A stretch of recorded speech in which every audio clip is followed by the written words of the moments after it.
Good evening. Hello, Dr. Lahiri.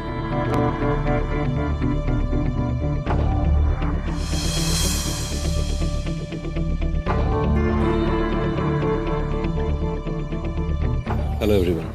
Hello, Dr. Moitra. All the best.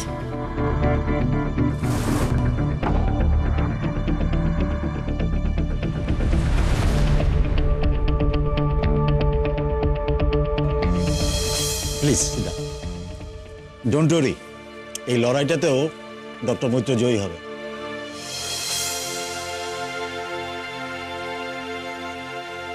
Doctor Maitra, আমাদের hospital medical বোর্ডে একটা অভিযোগপত্র জমা পড়েছে। মিসেস আনন্দী মৈত্র এই অভিযোগটা আমাদের দিয়েছেন। সেই অভিযোগপত্রের উপর বেস করে আমরা একটা ডিসিপ্লিনারি কমিটি গঠন করেছি, যেটা এই ইস্যুটা নিয়ে তদন্ত করবে। আপনার বক্তব্যটাই আমরা আগে শুনতে চাই, আর এই বিষয়ে আপনার কি বলার আছে সেটা বলুন। আমার স্ত্রী তার অভিযোগপত্রে যা যা কথাগুলো লিখেছে সে সমস্ত পয়েন্ট আমি সমর্থন করি।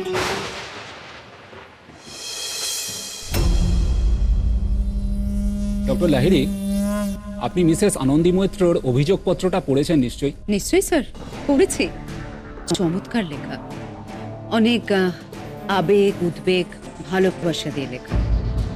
তবে অনেস্টলি স্পিকিং, এই ধরনের মেলোড্রামাটিক লেখাপড়ার বিশেষ অভ্যাস আমার নেই, তাই সাহিত্য হিসেবে খুব একটা এনজয় করেছি আমি বলতে পারবো না। ঠাকুর, তুমি অনুভবের সহায় হও। ও তো কোনো খারাপ কিছু করতে চায়নি কারোর। ও তো বাচ্চাটাকে সুস্থ করেই তুলেছে। তুমি ওর পাশে থাকো ঠাকুর, ওর পাশে থাকো। মিসেস মৈত্র বলেছেন আপনি সেদিন উদ্দেশ্যপ্রণোদিতভাবে ওই অনুষ্ঠান মঞ্চে উঠেছিলেন ডক্টর মৈত্রকে হেনস্থা করবার জন্য। এটা সম্পূর্ণ একটা মিথ্যে অভিযোগ। রাধার খুব নাটকে একটা অভিযোগ। আমার মনে হয় যারা খুব বেশি সিনেমা কিংবা টেলিভিশনে অ্যাডিক্টেড, তারা এই ধরনের কিছু কাল্পনিক গল্প মনে মনে ভেবে না।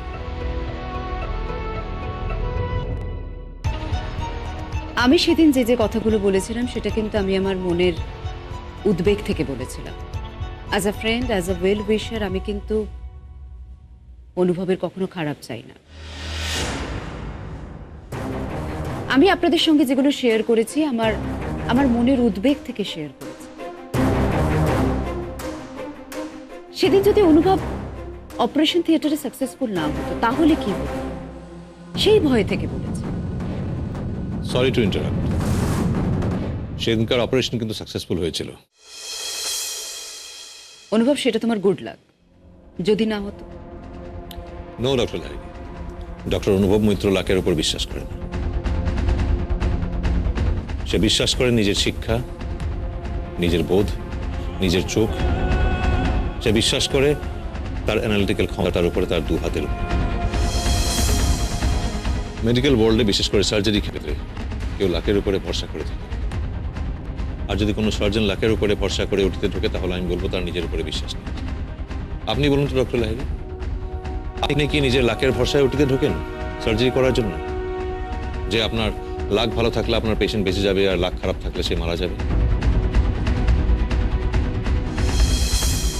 ব্রিলিয়ান্ট, দেখে খুব ভালো লাগছে যে ডক্টর মৈত্রের আগের আত্মবিশ্বাসটা আবার ফিরে এসছে। ডক্টর সরকার আজ যেন দিয়া ওকে অন্ধকারে ঠেলে না দিতে পারে। আমি ওটিতে কি করি না করি সেটা সম্পূর্ণ একটা অপ্রাসঙ্গিক ব্যাপার। আমি এখানে উপস্থিত সমস্ত বোর্ড মেম্বারদের একটাই কথা বলতে চাই, ডক্টর অনুভব মৈত্র একজন হুইল চেয়ারে বসা পেশেন্ট, তাই তার ওটিতে গিয়ে অপারেশন করার কোনো রাইটই নেই। কোন আইনে, কোন বেসিসে, কোন আইনে লেখা আছে যে হুইল চেয়ারে বসে একজন সার্জন অপারেশন করতে পারেন? ডক্টর লাহিড়ী, আমি আপনাকে প্রশ্ন করতে চাই, আপনি কি জানেন পৃথিবীতে কজন সার্জন হুইল চেয়ারে বসে সার্জারি করে যাচ্ছে এখন? একজন সার্জন যখন ওটিতে ঢোকে তখন সে পেশেন্টের সমস্ত দায়িত্ব নিয়েই ঢোকে। সেদিনকে আমি যখন অপারেশন করতে যাই, আমি সেই সমস্ত দায়িত্ব মাথায় রেখেই ঢুকেছিলাম। আমি মাননীয় বোর্ড মেম্বারদের জিজ্ঞেস করতে চাই যে ডক্টর লাহিড়ী কি কারণে মনে হলো যে আমি সেদিন অপারেশন করার জন্য মেডিকেলে ফিরছিলাম। উনি কি সেদিন কোনো আমার মেডিকেল টেস্ট করেছিলেন? কথাটা তুমি নিজের সেদিন স্টেজে দাঁড়িয়ে স্বীকার করেছিল অনুভব যে তুমি অপ্রস্তুত ছিলে। হ্যাঁ, আমি অপ্রস্তুত ছিলাম। সেদিনকে হসপিটালে আসার সময় আমি জানতাম না যে আমাকে সার্জারি করতে হবে। কিন্তু আমি আপনাকে প্রশ্ন করতে চাই ডক্টর লাহিড়ী, একজন ডক্টর হিসেবে, একজন সার্জন হিসেবে আপনি আমার জায়গায় থাকলে সেই পরিস্থিতিতে কি করতেন? আমি সার্জারি করতাম না।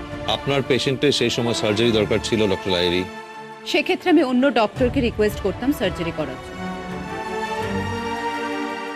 আর সেই সময় আপনার হাতে নেই ডক্টর লাহিড়ী। সেই দিন আপনি নিজের মুখেই বলেছিলেন যে ওটিতে আমরা সেকেন্ডে নয়, ন্যানো সেকেন্ডে ডিসিশনে কাজ করি। ডক্টর অনুভব মৈত্র, হসপিটালে আমি ছাড়াও অন্য ডক্টররাও আছে। নেই, আপনি ছাড়া অন্য কোনো ডক্টর সেই সময় হসপিটালে নেই। একজন ছুটিতে, একজন শহরের বাইরে, আর যার অপারেশনটা করার কথা সে শহরের অন্য কোথাও জ্যামে আটকে। আর কতক্ষণে তিনি আসতে পারবেন হসপিটালে আপনি নিজেও জানেন না। আপনি নিজেও জানেন না। সেই ক্ষেত্রে আপনি কি করবেন? এসব নাটক সেদিন তৈরি করা হয়েছিল তোমাকে দিয়ে অপারেশনটা করানোর জন্য। আপনি জানতেন না সেটা নাটক, আপনি কিছুই জানতেন না। আপনার সামনে পড়ে একজন শিশু রোগী, আর আপনার সামনে দাঁড়িয়ে তার অসহায় বাবা, আপনি কি করবেন? আচ্ছা, ধরে নিন আপনার সামনে একজন ক্রিটিক্যাল প্রেগন্যান্সি পেশেন্ট, একটা নয় দুটো প্রাণ আপনার হাতে, তখন আপনি কি করবেন?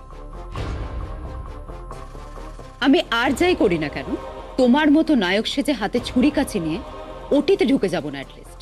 কিন্তু আমি যাব, কারণ আমি একজন ডাক্তার, আর একজন ডাক্তার হিসেবে পেশেন্টকে বাঁচাবার শেষ চেষ্টা আমি করব। আমার নিজের ক্যারিয়ার প্রশ্নের মুখে পড়লেও কিন্তু আমি যাব কাজটা করতে, কারণ আমার নিজের উপর ভরসা আছে।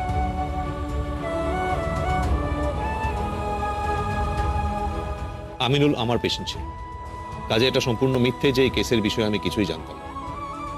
আমি আমার সমস্ত পেশেন্টদের সমস্ত কেস হিস্ট্রি সবসময় মাথায় রাখি, আমার মনে থাকে চিরকাল। আমি অপ্রস্তুত ছিলাম, কিন্তু যখন ওটির আলো জ্বললো তখন ডক্টর অনুভব মৈত্র সম্পূর্ণ প্রস্তুত ছিল অপারেশনটা করার জন্য। আমি ডক্টর মৈত্রের সঙ্গে সম্পূর্ণভাবে একমত। Sorry to say doctor Majumdar, আপনি তো এই কথাটাই বলবেন, কারণ সেদিনের নাটকের আপনিও একজন অংশ ছিলেন। আমিনুলকে অন্য ডক্টরের অপারেশন করার কথা ছিল, সেটা জেনেও আপনি ডক্টর অনুভব মৈত্রকে অ্যালাউ করেছিলেন অপারেশনটা করার জন্য। সেটা ভুল না ঠিক সেটা এই হসপিটাল মেডিকেল বোর্ডের ইন্ডিপেন্ডেন্ট মেম্বার ডক্টর চ্যাটার্জি পরে বলে দেবেন।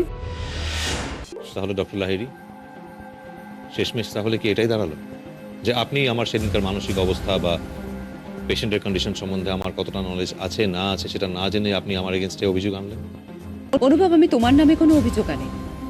আমি শুধু একটাই কথা বলেছি, আনন্দী যেটা করেছে একজন দায়িত্ব সম্পন্ন স্ত্রী সেটা করতেই পারে, কিন্তু তা বলে আনন্দীকে এই আলোচনা থেকে দূরে রাখাই ভালো ডক্টর লাহিড়ী। আজ আমরা এখানে আমার সেদিনকার mental condition plus knowledge about the patient নিয়ে কথা বলছি। মানলাম আনন্দী না জেনে না শুনে স্টুপিড প্ল্যানটা করে বসলো,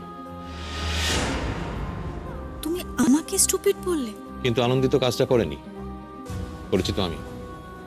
তাহলে সেদিন ডক্টরস ডের অনুষ্ঠানে কেন মঞ্চে আনন্দীকে দোষারোপ করা হলো?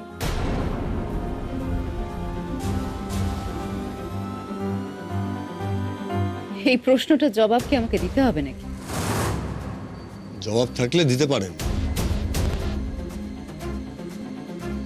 ওয়েল, ডক্টর মৈত্র, আমি আপনাকে কয়েকটা টেকনিক্যাল প্রশ্ন করতে চাই regarding patient.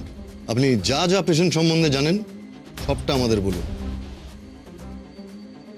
Yes, Dr. Chatterjee. Most certainly. Aminul was detected with arterial septal defect.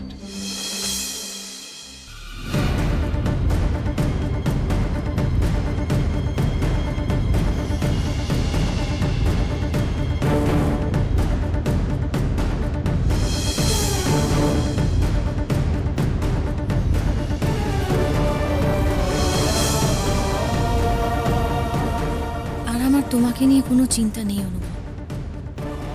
আমি শিওর দিয়া তোমার আর কোনো ক্ষতি করতে পারবে না, কোনো দিনও না।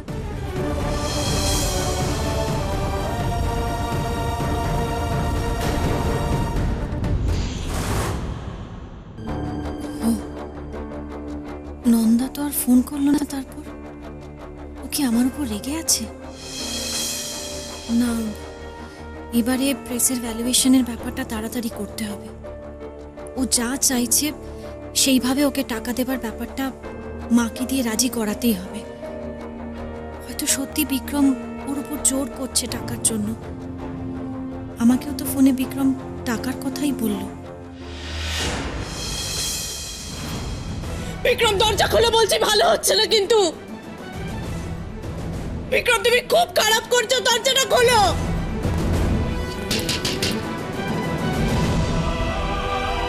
বিক্রম প্লিজ প্লিজ দরজা খোলো।